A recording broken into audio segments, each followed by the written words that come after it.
आने वाला है।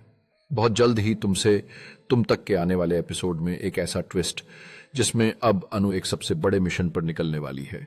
अनु के सामने आ चुकी है एक ऐसी सच्चाई जिसमें वो पूरी तरह से अब आर्यवर्धन और उसके साथ साथ राजनंदिनी के बारे में जानना चाहती है। वहीं दूसरी तरफ सच्चाई तक पहुंचने से रोकने के लिए नए नए प्लान बना रहा है झेंडे। झेंडे ने यहां पर एक और सच्चाई पूरी तरह से छुपाने की कोशिश की, लेकिन अनु के सामने एक ऐसा सबूत आ गया जिसने उनके ऊपर शक करने पर साफ साफ यहां पर अब पूरी तरह से चालू कर दिया। एक ऐसा दिमाग जो कि पूरी तरह से आप सबके सामने आने वाला है, एक ऐसा ट्विस्ट। अनु का सामना आर्यवर्धन से होता है। एक तनावपूर्ण पल में दोनों एक दूसरे का सामना करते हैं, चेहरे पर शक्तिशाली भाव होते हैं और माहौल अनकही सच्चाइयों और बढ़ती हुई तनाव से भरा होता है। अनु एक अंधेरी कमरे में चलती है। उसके चेहरे पर चिंता और दृढ़ता का मिश्रित भाव होता है क्योंकि वह उन सुरागों को जोड़ती है जो उसने इकट्ठा की हैं। अनु बड़ी हिम्मत के साथ एक खिड़की के सामने खड़ी है। उसके पीछे शहर की रोशनी चमक रही है और उसकी आंखों में आगे बढ़ने का दृढ़ संकल्प झलक रहा है। अब वह सच्चाई को जानने के लिए हर कीमत चुकाने के लिए तैयार है। अनु एक गुप्त स्थान में चुपचाप प्रवेश करती है।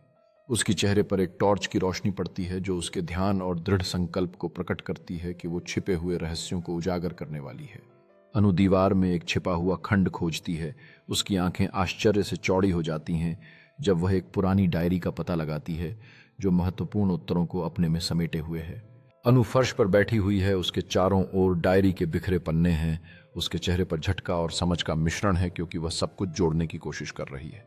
अनु अचानक उठ जाती है। उसके चेहरे पर अब झटके की जगह दृढ़ संकल्प होता है क्योंकि वह आर्यवर्धन का सामना करने की ठान लेती है। अनु एक भीड़ भरे कैफे में आर्यवर्धन के पास पहुंचती है। उसका दिल तेजी से धड़कता है क्योंकि वह उन रहस्यों का सामना करने के लिए तैयार है जो उसने उजागर किए हैं। अनु एक तीव्र अभिव्यक्ति के साथ टेबल पर झुकती है। जब वह आर्यवर्धन को डायरी से मिले सच बताती है जो स्तब्ध और आत्मरक्षा में नजर आता है। जैसे ही अनु डायरी की ओर इशारा करती है, वातावरण तनाव से भर जाता है। उसकी आवाज ऊंची हो जाती है जब वह उत्तर मांगती है और आर्यवर्धन के पिछले कर्मों का सामना करती है। आर्यवर्धन आखिरकार बोलता है। उसकी अभिव्यक्ति एक दयनीयता में बदल जाती है जब वह उस सत्य को स्वीकार करना शुरू करता है जिसे उसने लंबे समय तक छिपाया है। अनु अपनी कुर्सी पर पीछे बैठ जाती है। उसकी आंखें चौड़ी हो जाती हैं जब वह आर्यवर्धन के स्वीकारोक्ति को समझने लगती है। उसके मन में सहानुभूति और इनक्रेजुलिटी का मिश्रण उमड़ता है। अनु टेबल के पार पहुंचती है। उसका हाथ हवा में ठहरता है क्योंकि वह आर्यवर्धन के साथ जुड़ने की कोशिश करती है जो समझ और सामंजस्य की ओर एक बदलाव का संकेत देता है।